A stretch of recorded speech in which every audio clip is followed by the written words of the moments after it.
Aliás, essa é uma das coisas que eu mais contesto, Pimentel, é exatamente isso. A Lei de Execuções Penais, o Código Penal, o Processo Penal e o Estatuto do Menor e Adolescente são 4 leis que têm que ser modernizadas e transformadas urgente, porque você não vai conseguir ter uma segurança pública decente se você não alterar esses 4, institutos. Você não vai ter. E se você olhar na América Latina toda, o que que o México faz quando ele pega um traficante lá, ele fala: "Olha, o teu maior castigo vai ser extraditado". Na Colômbia, teu maior castigo vai ser Tradição. extraditado. Pô, e aí você não consegue espera aí, você não consegue ter um estatuto, uma lei que consiga Man reprimir aquele manter o cara, cara preso. manter o cara preso, porque você tem medo de dar uma prisão perpétua, ou você tem medo de dar uma prisão, uma pena de morte? Espera aí. Tu ficou no 19 quanto tempo, cara, em Copacabana? Eu fiquei 96 a 98. Até o curso de operações especiais? Não, não, Não, até né. 99, Aí 99. depois tu foi pra onde? Fui para o 4º Batalhão. Tô te perguntando isso por quê? Se você foi aspirante no 19º, tu realizou operações do Pavão pra Bonzinho, tu realizou operações do Tabajara, Tabajara, tu re e dos Cantagalo. Cantagalo, Chapadão. com certeza. Cantagalo, inclusive, eu esbarrei contigo no Cantagalo uma vez numa operação. Você realizou várias operações ali.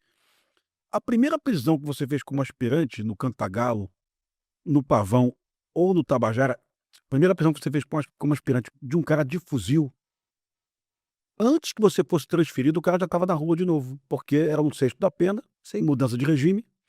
Ou seja, é bem provável que você do 19º, comandando o GAT lá do 19º, você tenha prendido o mesmo bandido de fuzil, da mesma facção, mais de 2 ou quem sabe até 3 vezes, na tua gestão lá, comandava a companhia lá, tu era o quê do Sim, sim. batalhão? Tu era devia ser Eu fui P2 aí no tu era 19º, P2, então P2. era você, Chagas, era Chagas Caveira também, o Sim, Chaguinho, né. Chaguinho, Chaguinho. E lá tinha um time bom da porra, né, Sim, Dario também, Dario estava lá também. depois passou para o Delegado delegado federal. federal. E era uma turma boa aquele batalhão. Bem provável que vocês tenham, mais de uma vez, prendido o mesmo bandido. No BOPE a gente não tinha essa experiência, que a gente operava em várias favelas Sim, sim. e a gente não conectava com esses caras. Mas eu conto no podcast, eu contei para você uma vez, de um bandido chamado Amendoim, que nós prendemos no Falé, e poucos meses depois eu estava na praia e o Bruno Caveira estava do plantão no BOPE de oficial de dia, e eu liguei pro Bruno e falei: "Bruno, não tô acreditando, o cara tá do meu lado na praia, meu irmão". Bruno depois foi servindo 12, né. Isso, isso. Gente boa ele, hein, cara. Tá do teu lado tá ajudando ele, o Bruno Caveira? Ele tá lá pra Niterói, ele tá Ele é jiu-jitsu, né, faixa jiu-jiteiro. preta, tal. Aí eu liguei pro Bruno, "Pô, Pimentel, vou consultar aqui", o Bruno me retornou: "Pimentel, o cara tá de rua, meu irmão, o cara rodou com fuzil, com parafal, no Falé, que o cara estava de rua, né, cara condenado. Então o que você tá falando aqui pra mim não é de Código Penal nem processo penal, tu tá falando pra mim de lei de execuções São penais, penais. que é a lei que mais nos atrapalha hoje, que eu sou justo em dizer que é uma lei do governo Figueiredo, tá, que é do ministro Ibrahim Abiá, que é o de 1983, né. Então quando eu pergunto para um colega operador da lei: "Qual é aquela lei que a gente tem que mexer ontem?", o cara diz: "É a LEP", Alep, né. lei de Porra, execução. Sim, sim. Código Penal a gente pode mexer, mas como a gente vai, mas mexe daqui a 6 meses, aquela lei pra gente mexer ontem. Não, não, é Lei de Execuções Penais e o Estatuto da Criança e do Adolescente que está totalmente defasado. Sim. São leis que necessitam e a sociedade grita para uma modernização Do ECA. do ECA. E isso, a próxima legislatura federal dos deputados e senadores, eles vão ter que debater isso seriamente, porque você não vai conseguir implantar. O Brasil é gigante, não é como nos Estados Unidos, né, que cada estado tem a sua legislação. Aqui é uma legislação única federal e é uma outra aberração também que nós temos aqui, porque o comportamento da sociedade do Amazonas é diferente da de São Paulo. Sim. A de São Paulo é diferente de Pernambuco, que é diferente do Rio Grande do Sul. Então, aqui você padroniza tudo. E aí você não consegue gerar justiça para ninguém. Essa é um problema muito sério que nós temos, que é o ente federado. Mas isso é um assunto. É, mas acaba não atendendo ninguém, né. Exatamente. Agora, Você tenta botar no papel uma coisa bonita e não atende à sociedade. sim. E agora a sociedade está cobrando para que isso seja revisto. E uma questão que muito me preocupa no Rio de Janeiro, ao longo dos últimos 5 anos eu ganhei notoriedade aí em rede social por tanto falar mal da Alerj, tá, virou um exercício meu falar mal da Alerj. A Alerj agora deu um título de persona não grata pro Porchat, e não deu para mim, mas eu falo mal da Alerj todo dia, né. Eu falo mal da Alerj em função de um histórico, não baseado em achismo, em função de um histórico. Nós tivemos 11 deputados presos, tivemos várias, crises éticas na Alerj, e aí eu coloco para você, antes de você estar sentado aqui estava o candidato a deputado federal, o Cury, pré-candidato, né, delegado Felipe Cury, e ele falou para mim: "Pô, Pimentel, eu prendi o TH 2 vezes.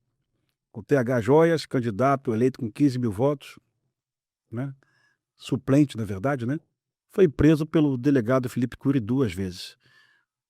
Busnello, com a Alerj que está lá hoje, todo esse teu sonho aí é viável ou ele passa a ser uma uma uma pretensão sua tola? Porque como é que um governador de estado pode tocar esse estado com uma Assembleia Legislativa do jeito que está, irmão?" Assim, o conceito ético é que tem que te basear, não adianta. Não adianta você qual o negócio, né, você bota a tropa em forma, olha para a tropa e você daí coloca lá, mas se você não tiver ética, não vai ter ressonância. É a mesma coisa com a relação poder executivo e poder legislativo. Se o titular do executivo não tiver ética, o desembargador agora está no exercício do governo, Ricardo Couto. ele tu vê que um comportamento ético totalmente diferente dele. Ou seja, ele já está assumindo as funções Ele não tem rabo preso com partido com ninguém, é um conceito ético dele. Ó, a minha ética é essa aqui, o meu trato é esse aqui. Mas você vai ter rabo preso com o partido? Com o teu partido e com partidos da base que vão te colocar lá, ou não? Cara, você tem um conceito ético, Uhum. ideias, propósitos e ideais, né. Então você não consegue fazer nada se você não tiver ideias, ideais e propósitos. Então A omissão chega você ao executivo do Rio de Janeiro. sim. Pode acontecer, é bastante razoável. Aí chega os 7, 8 partidos que te apoiaram no segundo turno, ou no Uhum. primeiro. Busnello, eu quero a Secretaria de Educação, eu quero a Secretaria de Saúde, eu quero a Secretaria de Meio Ambiente, eu Você quero a vai Secretaria de Transporte. você vai ter. Só que eu vou ter a ética de cobrar. Uhum. Eu vou ter a capacidade de cobrar, de dizer o que eu quero, de dizer como é que vai fazer, do jeito que é. Quem vai comandar sou eu. Aquilo não vai virar um feudo do partido. Não, aquilo ali não vai virar um cabide de emprego e nem vai virar um feudo do partido tal, do deputado tal. Não é nem do partido, é do deputado tal, do fulano de tal. Não, não existe isso. Existe uma relação institucional que você tem que ter com o poder legislativo, e isso é normal da democracia. Todos os países que você vê de uma democracia forte, há esse diálogo entre os poderes. No entanto, você tem que ter o conceito ético de ideias, ideais e propósitos que tem que ver aquilo ali. Eu não estou ali para ser governador para o deputado fulano de tal me mandar em mim. Mas, Busnello, o Rio de Janeiro está funcionando hoje justamente em função dessa ruptura. O Ricardo Couto não tem que dar satisfação ao MDB, não tem que dar satisfação ao PL. Sim. Ele está chegando na secretaria, olha, pode ter 1000 cargos de fantasma aí, Tira. manda todo mundo embora. É isso aí. Ele pegou o INEA, que é o Instituto do Meio Ambiente Estadual, Sim, sim. e colocou uma pessoa técnica no INEA, né? Aham. Pela primeira vez tem um quadro técnico no INEA. Tudo isso, toda essa transformação no Rio de Janeiro está acontecendo em função de um ser não político tomando conta do governo estadual.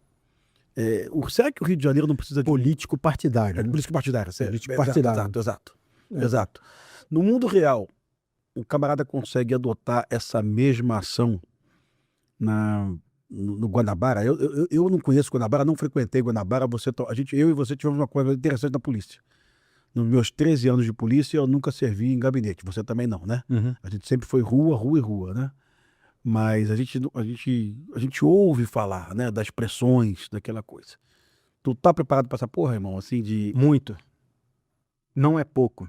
Uhum. A coisa que eu mais penso é exatamente essa relação que você pode ter. Ah. Se o cara vem dizer para você, olha, eu tenho o projeto tal na Alerj, vou apresentar o projeto tal que vai beneficiar o Estado nisso, eu vou apoiar.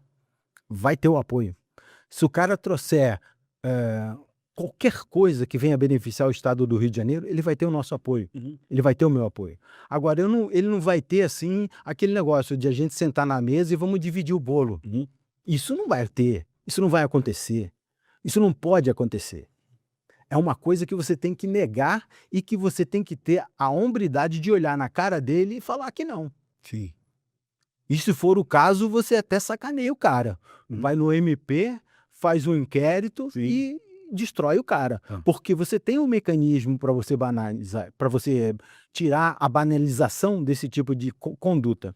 Quando o cara, o primeiro, tomar na cabeça ali, O segundo não faz. o segundo não faz. É Porque eles correm, é que nem rato. Você bate o pé, sai fora. Sim.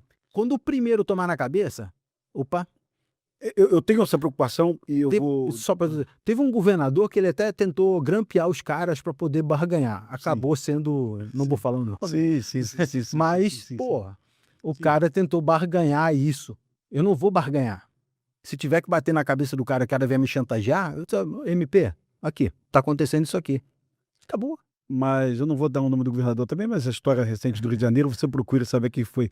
Mas eu percebo que muitos governadores que passaram pelo Rio de Janeiro nos últimos anos, os que foram presos, os que não foram presos também, nenhum deles na campanha majoritária olhou para a televisão e disse: olha, o Rio de Janeiro é ingovernável e para governar esse estado eu preciso que vocês votem nos estaduais do meu partido ou pelo menos da minha coligação, né? Uhum. Porque o Rio de Janeiro reproduz no estado o que o governo federal reproduz em Brasília. É aquele presidencialismo de coalizão, né? Sim. É governar com 48 partidos políticos, criando secretaria para todo mundo, né? Porque senão você não consegue passar nada na casa legislativa. Você fica todo travado. Na verdade, está acontecendo no Brasil como um todo, até nas prefeituras isso acontece também, né? Muito.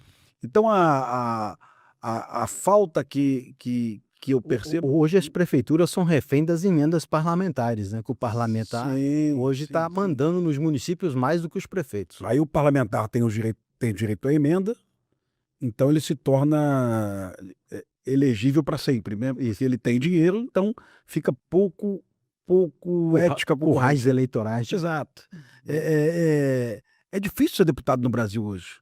O cara que quiser ser deputado federal hoje, ele tem que concorrer com os deputados que lá estão, que têm direito a propor emendas. Sim. Então isso é uma vantagem gigante, gigante. Então hoje a taxa de renovação na Alerj é baixíssima, a taxa de renovação na Assembleia Legislativa do Rio Grande do Sul é baixa, no Congresso Nacional é muito baixa, porque um jovem como aquele ali concorrer para deputado federal hoje, sabendo que o cara que está concorrendo com ele pode emendar no orçamento 15 milhões, 12 milhões, 20 milhões, né? Se for emenda secreta é 70 milhões, 80 milhões. Sim. Como é que você vai concorrer? E aí como é que você vai governar se você tem que governar com os mesmos que lá estão hoje? Eu sugiro a você, sugeri isso ao André Marinho também, que olhe para o teu eleitor e diga: ó, votem nos candidatos do partido, né? Porque pelo menos os caras estão vindo do partido, né? Estão a princípio com as mesmas ideias. Comungando as ideias, ideais e A propósitos. princípio, né? Sim. A princípio. Porque senão você vai chegar lá no Guanabara, tu vai olhar para a Alerj, você vai descobrir que é a mesma Alerj de hoje, com pouca renovação ou quase nenhuma. E o cara vai chegar na tua sala, e aí, o Busnello, eu sei que você é um cara correto, tá tudo certo, mas me dá aqui a Secretaria de Segurança Pública. Deixa eu indicar aqui esses 4 delegados, esses 5 comandantes de batalhão. Impossível fazer isso. Impossível, impossível. Ah. Pimentel, é impossível vir fazer isso. Primeiro, hoje, quem vai estar sentado lá é um policial, então eu jamais vou aceitar isso. Porque jamais pedi para fazer isso. Jamais fui um político pedir para ir comandar, para ser indicado para um batalhão. Sim. Tá? Então, jamais fui. Eu sei disso. Então, é um Eu comportamento. atesto que você está falando. É um comportamento que eu não vou aceitar. Isso já é uma coisa que não vai se dar margem, não vai ser dado margem para que isso aconteça. Segundo, o critério de segurança ele tem que ser técnico. Você não pode botar um cara aventureiro político, porque ele vai querer fazer uma gestão política que não vai. E segurança você tem que dizer não para um monte de coisa. O tempo todo. O tempo todo você tem que dizer não. Tem que dizer não com educação, com polidez, com técnica, mas você tem que dizer não. E o cara que é indicado político, ele não diz não para todo mundo. Então, isso não pode acontecer. Isso é um problema muito sério. voltando lá em Caxias, 10.000 motos. Aí me ligava o vereador tal, me ligava a vereadora tal. Eu falava, não posso dizer. Os caras não sabem essa história, deixa eu contar. Ah, sim. É que você está se adiantando. Na tua gestão lá no 15º Batalhão, você descobriu o óbvio, que muitos colegas não descobriram. Que o roubo do Rio de Janeiro tem uma moto, uma arma de fogo, acontece na calçada, né? E tem um bandido. Sim. Aí a tua gestão lá no 15º foi uma gestão que marcou o município. 10.000 motos apreendidas. Deixou um montão de vereador furioso. Sim. Mas reduziu o roubo no município. Reduziu não, despencou. Sim. Vou ser sincero contigo aqui. Despencou. Sim, fomos o primeiro colocado de metas, né? Eu lembro disso. O batalhão mais com o melhor desempenho em status. Isso é bom falar, viu, irmão? Não estou puxando teu saco, não, que eu sei que é verdade, sim, porra, né? E meus amigos naquela época, todos estavam bem. Você estava bem, o Batista estava bem, o Nunes também foi bem a beça, né? Se as viras estavam barreiros, eu estava, né? Ótimo. E aí, cara, tu vai chegar lá no município de Caxias, o vereador vai bater na tua porta. Aí esse vereador pertence ao mesmo partido do governador. Governador, tira o coronel Busnello aqui de Caxias. Esse cara tá enchendo o saco, meu irmão. Aí o prefeito pertence à base aliada do governador. Representa ali um colégio eleitoral de 500.000 votos, né? O prefeito vai chegar pro governador, tira o coronel Busnello daqui. Ele é até bom, mas ele é bom para Magé, para Guapimirim, ele é bom para Barra do Piraí, mas para Caxias ele não é bom. Isso aconteceu comigo em Barra do Piraí, sabia? Então tá bom. Eu perdi o comando lá por causa disso. O prefeito de uma cidade lá que está fazendo um desenvolvimento turístico gigante, ele queria toda a polícia para ele. E eu tinha outras localidades que demandavam polícia. Então eu retirei uma guarnição de patamo dele, os policiais foram lá chorar com ele e tal, perderam o conforto, tiveram que trabalhar, né? Aí foram lá falar comigo, o resultado, né? Eu fiquei 10 meses lá só, entendeu? Porque eu fui convidado a me retirar. E aí eu fiquei puto, fiz o Enem, passei para medicina, tô feliz, tô feliz. Eles vêm para bem. Tem mais que vem para bem. Aí você não pode ter isso. Porque, veja bem, se eu fizer isso, eu não vou estar valorizando o oficial, o policial que está ali se dedicando 24 horas por dia. Você tem que ter problemas? Você tem. Problemas internos, de corporação, de pessoas, você tem problemas. Mas você tem que entender que você tem que fortalecer essas pessoas. Isso você não vai ter segurança pública se você não fortalecer a autoridade. A autoridade fraca, ela gera fraqueza em todo o sistema. Se você gostou do vídeo, não se esqueça de deixar o like e se inscrever no canal para ajudar. Te vejo no próximo vídeo. Até lá!